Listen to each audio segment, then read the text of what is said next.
I think this episode of The Wrong Way to Use Healing Magic might be one of the most heartbreakingly badass things I've seen. Guaranteed this season and in the past few seasons, but like ever, man. I find animal deaths like very emotional. And that bear family, that got to me. Like when Baby Bear was pushing, I was like, don't Bambi me here. I was like, this is cruel. And then they turn it into such a well animated, hand drawn fight against a giant poisonous snake. How is this show so good?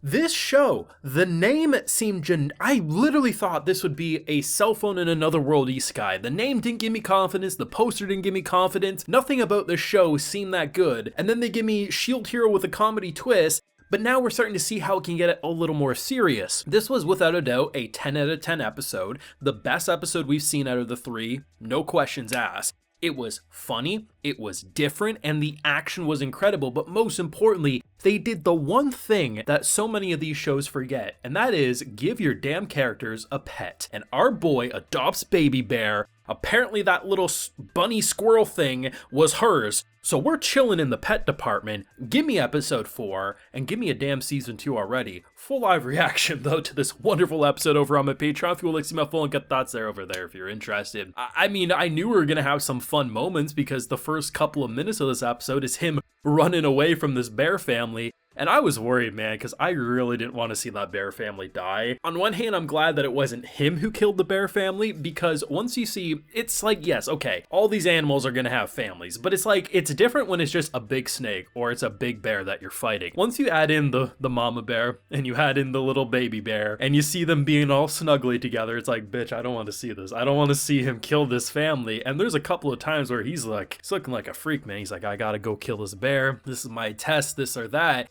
And it's interesting because with the revelation that the bunny was actually a kind of like a scout for our girl, the fact that there was a couple of times where the bunny was like very like a little worried, a little kind of like sad, like don't do this. And I kind of wonder, you know, was the purpose really to kill that bear, or was it really just to see what type of threat he would discover? Because I don't know, man, like I feel like while he wouldn't have been punished by any means if he would have just killed one of those bears, at the same time, I think, you know, just how disappointed that rabbit was, I wonder if she would have scolded him in any way. Either way, though, he ends up finding both Mama and Papa dead, and poor baby comes in, and I'm like, nah, bro. Like, immediately I was like, we need to adopt this. I thought he was just adopting animals. He has the rabbit, we have a bear, maybe a bird would come in. I was just like, okay, maybe that's his fighting style. Maybe he'd have like a little enhancements with his muscles and he would just have a bunch of summons that he would use. And to see that fight, man, to see, it was so good. I really expected this to have quite a bit of 3D, and 3D doesn't mean bad per se, but a lot of times when you have something like this, very untextured, a bright scene, doesn't blend into the environment well, it just would feel jarring it out of place. No, this was hand-drawn, baby. They did a smart thing, the scales, there was a texture to the scales. If you really zoom in, you can see almost like some hexagons all throughout it, and then they had like the little kind of loops to kind of give it more of a detailed scale look.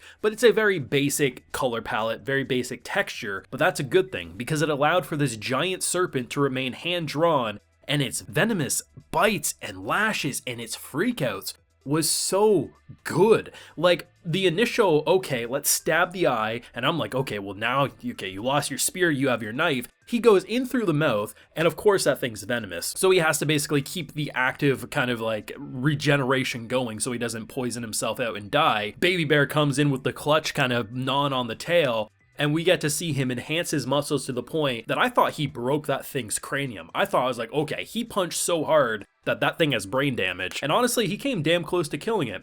And they casually give us some lore drop that this thing's so strong that an army would struggle to defeat it. Her entire plan was, I don't expect you to beat this big boy. I just need you to get, you know, training, you know, some real life experience, see how far you can go, and somehow you surpass me. Like, she was always going to come in and save his life need be, as she does the killing blow. But the fact that our boy is already close enough to being the strength of an army, but not in the way that he feels overpowered, right? Like, we can easily see how he was getting overwhelmed with this thing, but it shows the potential and why healing magic can be so built different. Because when you hear about healing magic, like, yeah, you can constantly heal yourself, you know, you're never going to be winded because you keep your stamina up. It's just, but now seeing what he can do here, I am so excited because not only does he have a noble steed that he'll be able to ride off into battle with, Baby Bear is going to grow up to be a badass, and I'm really excited to see because I kind of feel like the bunny and the bear are going to be a little bit of pals, probably like roughhousing, just having some fun. There's going to be some cute antics in the background, but most importantly, his hatred for this woman is going to continue,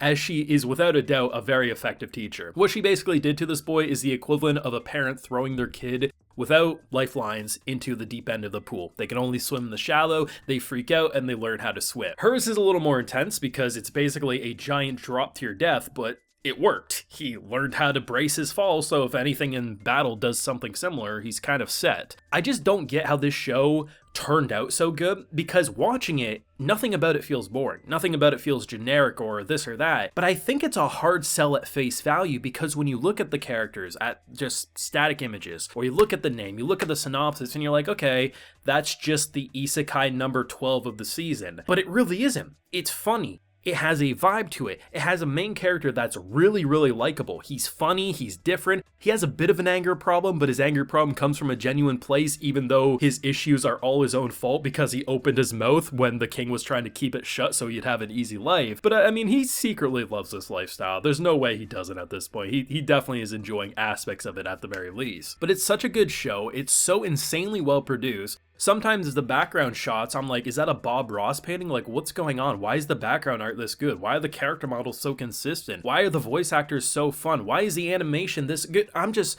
have a checklist of like, you're just hitting all my boxes and making a 10 out of 10 episode and something that is perfect for entertainment value, but actually feels like it has substance in the character writing, the evolution of the powers, the way they're exploring things in very unorthodox ways. This is such a good show. And it's really funny because Friday has two shows that I literally thought nothing of or had very low expectations. The Unwanted Undead Adventurer and Healing Magic, both are shows. This one I wasn't even planning on watching. The Undead one I thought I'd watch, but I thought it'd be fine. And both of these are completely different than what you expect. Unwanted Undead Adventure is a pure fantasy through and through, realistic, great writing, and doesn't follow tropes. This has that hilarious nature and breaks, these comedy rules that you're not really expecting, but it actually has a very interesting world, and rather than just saying it's a generic isekai of the season, you're like, oh, this is a really fascinating world with a great group of characters that are going to make you laugh, feel badass, but are going to explore a world that actually makes healing mages kind of more impressive than an actual army that a king uses. You don't get to say that really ever, and I'm really excited to see how they're going to explore this power system, because our boy is literally built different already. Give him a season or two's time,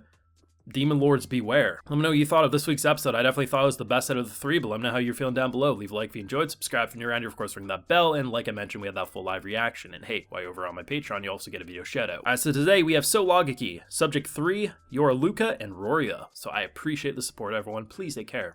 Have a good one.